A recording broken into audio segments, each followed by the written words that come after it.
Salut et bienvenue sur rdcongoinfo.com. Comme nous vous l'avions annoncé, c'est notre première d'une série des émissions relatives au conseil juridique.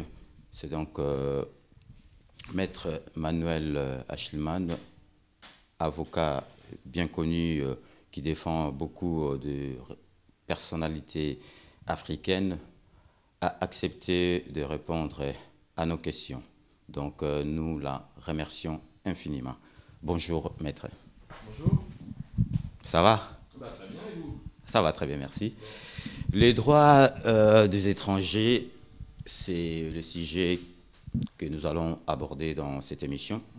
Donc j'aurai plein de questions à vous poser. D'accord. Donc, J'essaierai d'y répondre le mieux que je pourrais. d'accord, donc on va commencer par la première question. Maître Manuel Schliemann, que pensez-vous du droit des étrangers tel qu'il existe en France? Vaste question. C'est un droit qui est très juridique évidemment, mais aussi politique. Et c'est un droit qui s'est façonné au long des années en fonction des gouvernements successifs qui sont venus en France. Donc c'est vrai que c'est un droit qui est très particulier parce qu'il y a vraiment souvent le contexte politique qui vient ajouter soit plus de laxisme, soit au contraire plus de dureté à ce droit, selon que les gouvernements veulent donner des signes aux électeurs plutôt de sévérité ou au contraire d'ouverture des frontières. Donc c'est un droit qui est très évolutif, très changeant, assez neuf aussi, donc beaucoup de jurisprudence. Et c'est un droit qui est très, très important, très complet, très dense. Vous voyez par exemple le code de l'entrée et du séjour des étrangers et du droit d'asile. Bon, c'est quand même un gros pavé, donc il faut le connaître. Mais ça n'est effectivement que le code, puisque en plus vous avez la jurisprudence qui vient se surajouter à ça. Donc voilà, c'est un droit qui est vraiment à part des autres droits et qui malheureusement, je le dis, est encore trop teinté de politique, donc peu sûr et parfois aléatoire. Et c'est pour ça qu'il est utile que les avocats puissent s'en mêler parce que justement, il y a souvent des éclairages à donner que les citoyens ne connaissent pas nécessairement. Donc, maître, j'ai quelques questions précises à vous poser. Donc, tout d'abord, qu'est-ce que le regroupement familial? Le regroupement familial, c'est la possibilité pour un étranger légalement installé en France, donc dans toutes les formes, évidemment, et en respect des règles en usage, c'est la possibilité pour lui d'accueillir sa famille proche, c'est-à-dire son conjoint légitime et ses enfants mineurs. C'est un vrai droit qui a été façonné évidemment par les textes eux-mêmes, mais aussi par le Conseil constitutionnel, qui a été validé par le Conseil constitutionnel en 1993. Avant lui, c'était le Conseil d'État en 1978. Donc voilà, c'est un vrai soutien, c'est quasiment un droit de l'homme, en tout cas pour moi. D'ailleurs, c'est aussi dans les différentes conventions des droits de l'homme, ce droit est mis en avant et souvent les jurisprudences s'appuient là-dessus pour valider des droits. Maître, quelle est l'autorité compétente pour statuer sur un regroupement familial? L'autorité compétente, c'est le préfet, qui va avoir 6 mois pour répondre à la demande qui lui est faite. Et alors après, il répond positivement ou négativement. Si après, de toute façon, il n'y a pas de réponse, évidemment, ça vaut décision implicite de rejet qui permet au demandeur d'attaquer. Voilà, donc c'est l'autorité d'ailleurs souvent habituelle en cette matière. C'est une autorité administrative mais aussi un peu politique. Voilà, et selon effectivement ensuite les différents préceptes du droit administratif, donc qui sont des éléments techniques là aussi, avec des délais à respecter, des formes à respecter, et on ne peut pas y aller la fleur au fusil. Maître, l'autorité chargée de décider en matière de regroupement familial a-t-elle une marge de manœuvre ou doit-elle appliquer les textes à la lettre? Alors, heureusement, l'autorité a une marge de manœuvre. Je dis bien heureusement, parce qu'on est dans l'humain, on est dans des cas individuels. Donc évidemment, il y a les textes qu'on connaît, il y a les jurisprudences qu'on connaît, mais je dis heureusement, cette autorité-là peut moduler en fonction des différents cas, parce que l'autorité, elle va se baser sur quoi pour accepter ou refuser le regroupement familial? Déjà sur les ressources du demandeur, voir si ces ressources lui permettent d'accueillir la personne qu'il veut accueillir.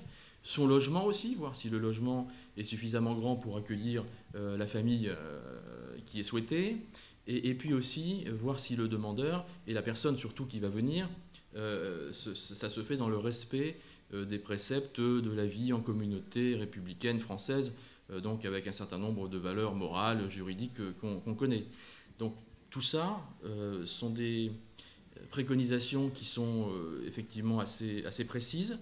Toutefois, en effet, le préfet, d'une part, et si le préfet ne le fait pas, le juge derrière, vont pouvoir moduler en fonction des différents cas précis. Je vous donne quelques exemples jurisprudentiels, si vous le voulez bien. Oui, allez-y, allez-y. Pour ça, je chausse mes lunettes. Alors, voilà, j'ai quelques exemples jurisprudentiels que je vais vous livrer comme ça très simplement, parce que c'est une matière très jurisprudentielle et effectivement, il faut que vos auditeurs et vos amis puissent voir que le droit est parfois très précis dans ses termes. Alors par exemple, je vous cite un arrêt du Conseil d'État, une décision du Conseil d'État du 13 novembre 1996. C'est la décision qui s'appelle Manessery. Je cite, « Considérant que l'épouse de M. Manessery vit en France depuis 1967, avec leurs 5 enfants mineurs, dont 3 sont de nationalité française, que la famille de l'intéressé est également installée en France, que dès lors, la décision attaquée, qui refuse à M. Manessery le droit au regroupement familial en raison de l'insuffisance des ressources dont justifie son épouse, a porté au droit de M. Manessery, au respect de sa vie familiale, une atteinte disproportionnée au but en vue desquels a été prise la dite décision. Qu'il résulte donc de ce qui précède que M. et Mme Manessery sont fondés à soutenir que c'est à tort que le jugement attaqué, le tribunal administratif a rejeté leur demande tendant à l'annulation de la décision du préfet. Parce que dans ce cas-là, effectivement, il y a la notion de décision disproportionnée, d'impact disproportionné, c'est-à-dire qu'on avait un préfet qui avait refusé, mais le juge considère que c'était disproportionné par rapport au but recherché. Donc la décision du préfet est annulée. De la même manière, une autre décision du Conseil d'État qui date du 9 février 1998, et c'est l'arrêt Chouania. Je vous cite un passage qui est très explicite et qui fera bien comprendre à tous vos amis de quoi il s'agit. Considérant qu'au terme des dispositions de l'article 8 de la Convention européenne de sauvegarde des droits de l'homme et des libertés fondamentales, donc vous voyez là on est en plein dans la Convention des droits de l'homme, premièrement, toute personne a droit au respect de sa vie privée et familiale. Deuxièmement, il ne peut y avoir ingérence d'une autorité publique dans l'exercice de ce droit que pour autant que cette ingérence est prévue par la loi et qu'elle constitue une mesure qui, dans une société démocratique, est nécessaire à la sécurité nationale, à la sûreté publique, au bien-être économique du pays, à la défense de l'ordre et à la prévention des infractions pénales, à la protection de la santé ou de la morale, ou à la protection des droits et libertés d'autrui. Et le Conseil d'État précise, eu égard au fait que Mme Chouania, de nationalité algérienne, est mariée à un compatriote installé depuis longtemps en France et est mère de 2 enfants nés en France, il ressort des pièces du dossier que dans les circonstances de l'espèce, on voit bien le terme circonstances de l'espèce, c'est-à-dire que c'est du cas par cas. Dans les circonstances de l'espèce, la décision du 26 février 1993, par laquelle le préfet du Rhône a refusé à l'intéressé la délivrance d'un titre de séjour, a porté à son droit au respect de sa vie familiale une atteinte disproportionnée, encore le même terme, au but en vue desquels elle a été prise et par suite a méconnu les stipulations de l'article 8 de la Convention européenne de sauvegarde des droits de l'homme et des libertés fondamentales. Donc encore le terme disproportionné et encore du cas par cas. Et puis un dernier exemple, qui est une décision du Conseil d'État du 30 mars 1998, qui est l'arrêt Ben Labas.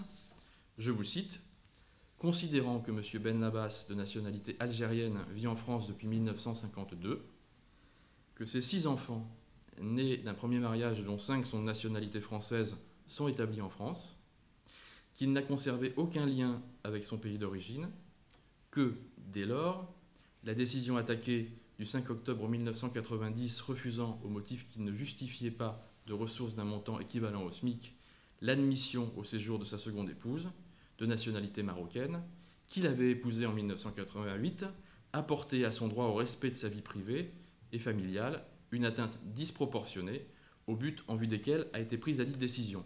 Tout ça pour dire que les textes sont là, ils sont validés par la pratique, mais que les juges s'octroient vraiment le droit d'analyser précisément si la décision du préfet est adaptée au cas par cas. Donc il y a effectivement les cas que je viens de citer là, qui sont des cas d'annulation des décisions du préfet. C'est franchement pas toujours le cas, même rarement, mais ça peut arriver, la preuve. Oui, maître, dans les conditions de ressources, est-ce que les prestations familiales sont prises en compte? Non, les prestations familiales ne sont pas prises en compte. Là, les conditions de ressources, bon, on l'a vu dans les décisions que je viens de citer, c'est aussi assez souple, mais les prestations familiales ne sont pas prises en compte. Et là encore, je tiens à vous citer quelques jurisprudences qui sont utiles et intéressantes. Par exemple, une décision du Conseil d'État qui date du 13 novembre 2006 et qui précise, au terme de l'article 4 de l'accord franco-algérien du 27 décembre 1968, les membres de la famille qui s'établissent en France sont mis en possession d'un certificat de résidence de même durée de validité que celui de la personne qu'ils rejoignent. L'admission sur le territoire français en vue de l'établissement et l'octroi du certificat de résidence sont subordonnés à la justification de ressources stables et équivalent au moins au salaire minimum légal. L'aide personnalisée au logement, qui permet à son bénéficiaire de réduire ses dépenses de logement, est versée directement par la caisse d'allocation familiale à l'organisme bailleur. Ainsi, et on y est, elle ne constitue pas une ressource stable au sens de l'article 4 de l'accord précité. Dès lors, la Cour administrative d'appel n'a pas commis d'erreur de droit pour l'application de ces stipulations en excluant du calcul des ressources d'un ressortissant algérien sollicitant le regroupement familial pour son épouse et ses 2 enfants l'aide personnalisée au logement dont celui-ci bénéficie. Et un autre exemple très court, là on n'est plus sur les prestations familiales mais sur les ressources d'un entrepreneur, pareil. Cour administrative d'appel Paris, 5 juin 2008.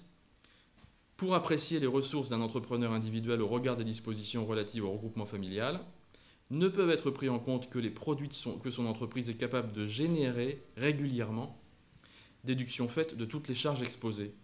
C'est donc à juste titre, précise l'arrêt, que le préfet de police a rejeté la demande de regroupement familial présentée par un artisan taxi dont le montant des ressources mensuelles, déduction faite de la dotation relative aux amortissements du véhicule professionnel, est inférieur au SMIC.